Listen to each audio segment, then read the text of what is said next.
headphones up. Okay, here's last year.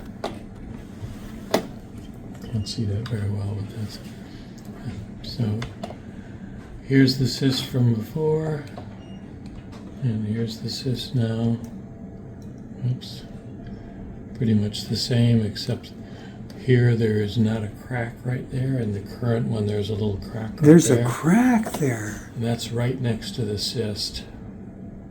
Oh, and that's what you were saying, that those cysts could cause a failure of the tibia. The cyst, if we show you on the CT scan, it'll be more obvious because almost the whole thing is gone. Shows you in much better detail how much of the bone is missing. Oh, crap. So here's this complete cyst. The implant's ready to fall down there.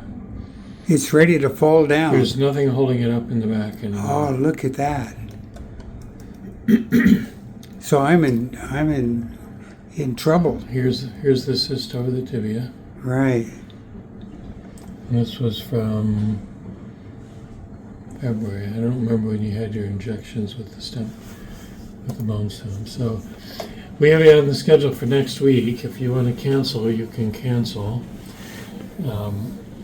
If that collapses through that